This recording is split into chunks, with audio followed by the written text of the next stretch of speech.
Narito tayo ngayon sa pangalawang pinakamalaking dam sa Asia, ang Pantabangan Dam. Halina't ating tuklasin ang kagandahang dulot ng malawak na katubigang ito sa buhay ng bawat mamamayan.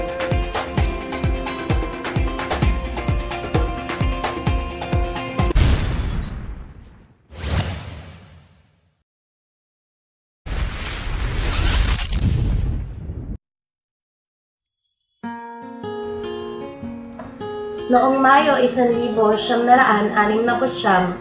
inaprubahan ng Kongreso ng Pilipinas ang pag-unlad ng Pampanga Basin sa pamamagitan ng Republic Act No. 5499. Noong Oktubre noong taong iyon, ang detalyadong pag-aaral tungkol sa dam ay isinagawa at tumagal ng 2 taon. Ang Pantabangan ay isang lumang bayan na nasa 300 taong gulang na. Si Ferdinand Marcos, kasama ng iba pang mga kawani, ay dumating upang saksihan at pangunahan ang pagsisimula ng konstruksyon ng Pantabangan Dam sa Palupay, Pantabangan, Nueva Ecija.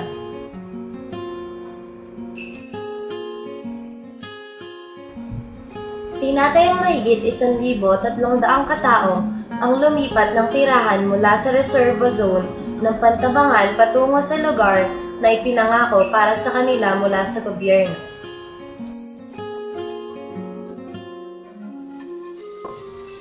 Nagsimula ang operasyon sa dam noong Pebrero 1977 at nakumpleto sa buwan ng Mayo.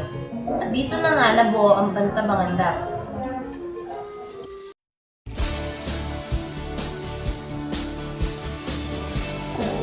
Ang Pantabangan Dam ay tinayo sa kahabaan ng ilog ng Pampanga upang maiwasan ang mabilis na pagtaas ng tubig na nagdudulot ng pagbaha, magbigay ng tubig para sa mga tao, lalo na sa mga magsasaka at mag-supply ng kuryente sa buong Luzon. Binuo ang dam ng mga Pilipinong inhenyero sa pangangasiwa ng National Irrigation Administration o NIA. Ang Pantabangan Dam ay napapabilang ngayon sa pinakadinarayo ng mga turista sa lalawigan dahil sa aking nitong kagandahan. Ito ay nag-aalok ng nakamamanghang tanawin na nakapalibot sa lugar.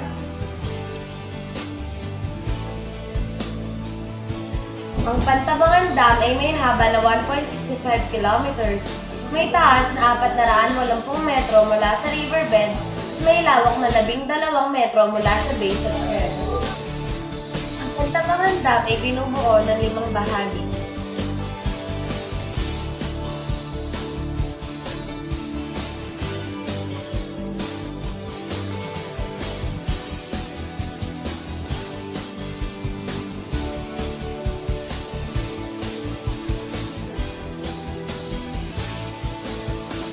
Ang main dam.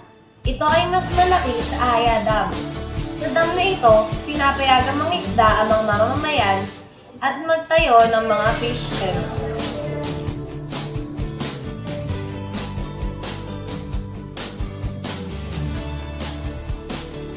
Sa main dam rin nanggagaling ang tubig na ginagamit sa hydroelectric power plant.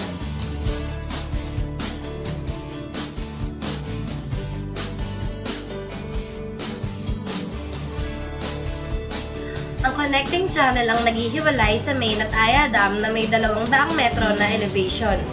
May haba itong 200 metro at may lawak na 50 metro sa base. Ang channel na ito ang naghihiwalay sa tubig na nasa elevation na 200 metro sa main dam papunta sa Aya Dam at sa spillway.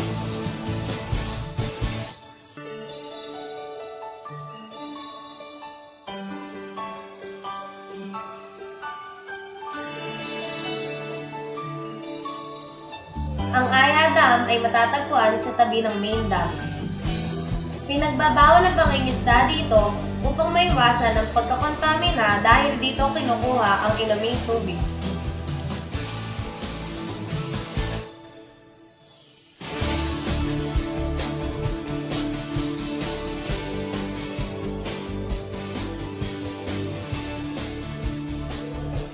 Ang Pantabangan Dam ay may 4 na spillway na makikita sa Aya Dam. Ito ay may design discharge na 4,200 cubic meters per second at design slope na 43.49%. Ito ay may haba na 270 metro, ang tatlo ay nakakarangan at may isang overflow gate.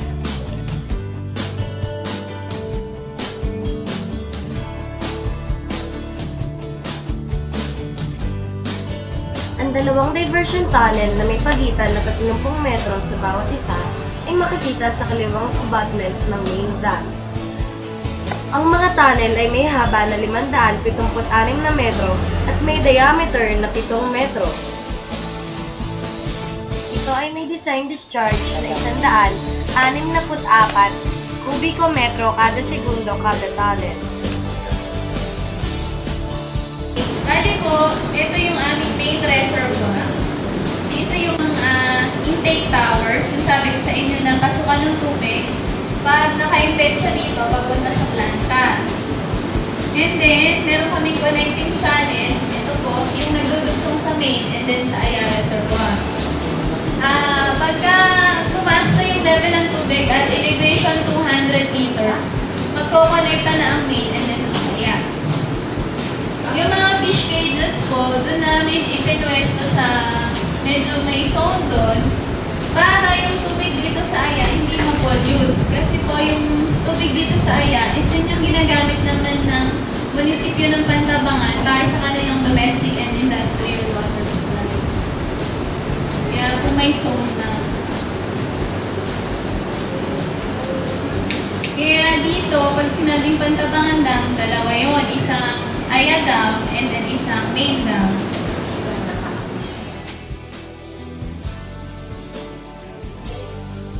Ano naman kaya ang mga kabutihang naidudulot ng Pantabangan Dam sa mga residente ng Pantabangan? Halina't ating alamin. Pag may trabaho, papadyag-dyag lang. Extra. Kasi pag wala kang mag-ito, magtatanim ka ng mga gulay. Hindi ka magugutom kapag nag-rawin kopi, naibentang isda. Isda, mariling. Pag hindi kami ng isda, ala kami hanap po. Yung pong pangingisda, pang ulam lang yon or pwedeng pang Benta. pagbenta. Pwede rin pagbenta. Pag merong marami-raming huli, yung pang-ulam lang talaga. Pinapayagan naman kayo mag-isda. O may permit.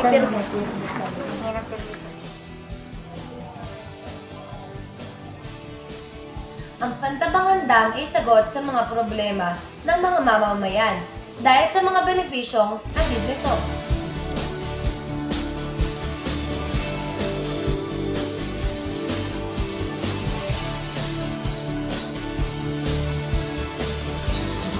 Sinasalo ng Pantabangan Dam ang agos ng baha na nanggagaling sa itaas ng dam side.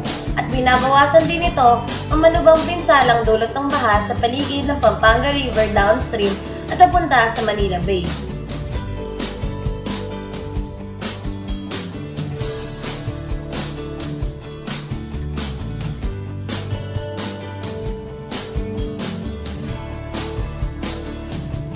Ang kapasidad nito na 120,000 kilowatts ay nagdala ng malaking ginhawa sa kuryente sa Northern at Central Luzon.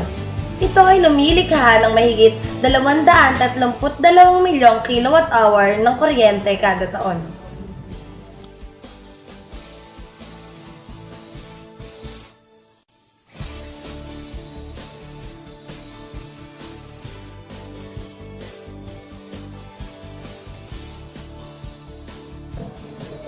Nagsusuplay ng tubig ang Pantabangan sa 102 hektarya ng lupaing taniman tuwing tagulan at tagtuyot para sa buong pre-service area. Umaabot ng higit sa 800,000 metric tons ng palay ang napoproduce kada taon habang tumataas din ang bilang ng mga inaaning gulay at pananim.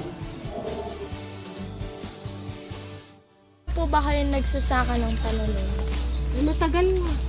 Mga kuwan siguro. Mga 20 years. Sa 20 years po na yun, gaano po kalaki ang naitutulong ng pagsasaka sa inyo? Siyempre, malaki yan ang kabuhayan namin. Pag umani kami, di yun ang kakainin namin. Paano naman po nakakatulong yung pagsasaka sa inyo? Siyempre, malaki nga ang naitutulong sa amin dahil diyan kami kumukuha lahat ng kabuhayan. Pag-aaral ng anak, kinakain namin, lahat ng gastos hindi kinukuha. Sa pagtatanim po, importante po ang patubig. Saan po nanggagaling ang tubig na kailangan nyo para madiligan ang buong taniman? Ang tabangan, diretso ng main canal, diretso rito sa irrigation. Gaano po ba kalaki ang ginhawang na idudulot nito para sa mga magsasakang tulad nyo? Siyempre, malaking malaki ang naitutulong niyan. Kasi kung walang tubig, wala kaming aanihin. Ganun. Sa tingin nyo po, kung wala pong pantabangan, ano po yung maaaring dulot nito sa O di taguyot, paghihirap ang mga tao.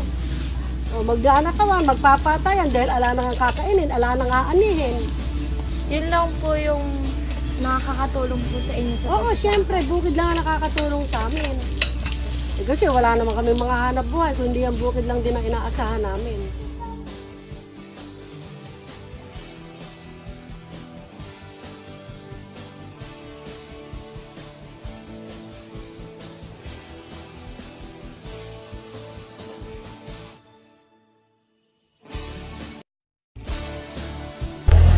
Ang kontroladong pagpapakawala ng tubig ay sapat para masuplayan ang pangangailangan ng mabilis na lumalagong populasyon.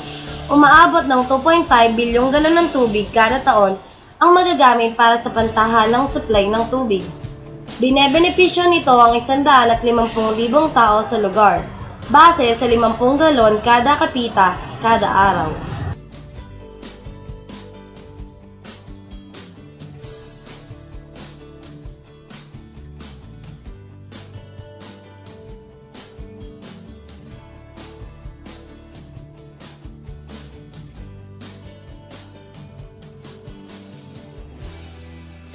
Ito po ang Intong Riverside na bahagi ng Pantabangan Dam. Ito po ang bahagi ng Pantabangan Dam na pinahihintulutang gamitin para sa pangingisda. Ang mga fish cages ng mga pribadong operator ay nakalagay sa main reservoir. Ang Kaya Dam na pinagmumulan ng domestic na supply ng tubig para sa mga residente ng bayan ng Pantabangan ay pinagbabawal na ang paglalagay o pagmamanipula ng fish cages.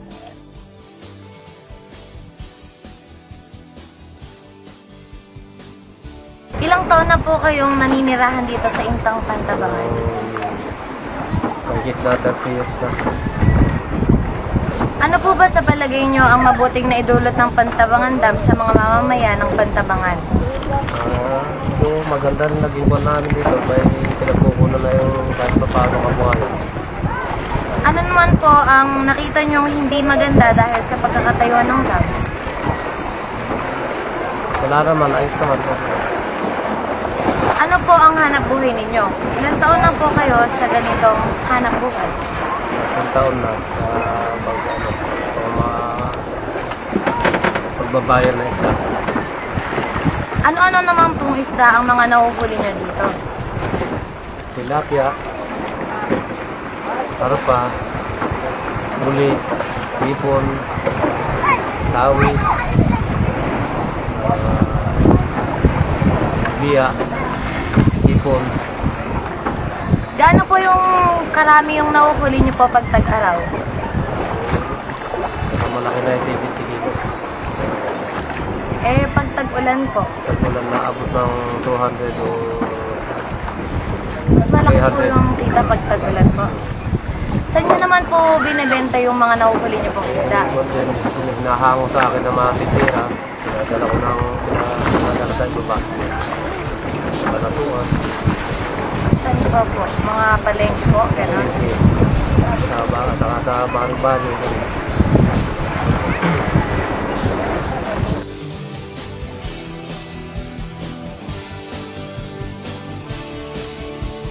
Ang Big Mouth o Sea Bass, isang uri ng isda na may lokal na pangalang tawis, sa bayan ng Pantabangan ay mabilis na dumarami sa reservoir, na ngayon ay umaakit sa pagdagsa ng mga turista na gustong-gusto ang sports fishing.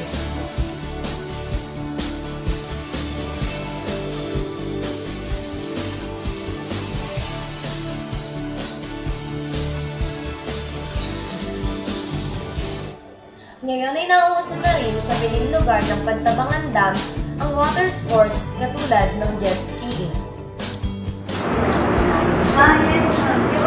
Yun naman, parang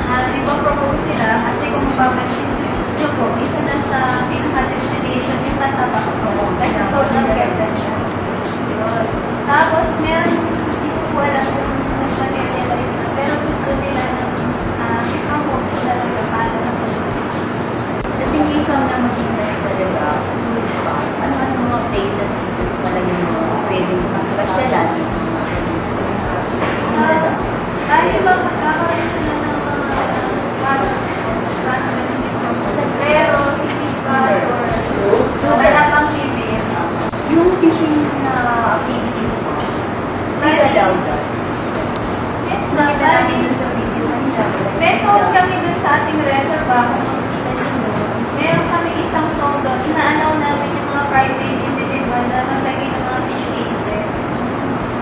Provided lang na hindi sila sa ating permission sa office.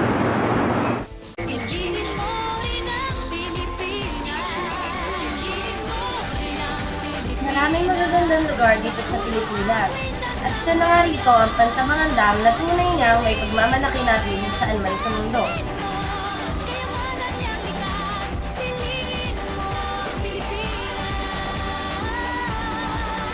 Naway atin itong pagyamanin at tangkilikin upang umunlad at lumago ang turismo ng bansa natin.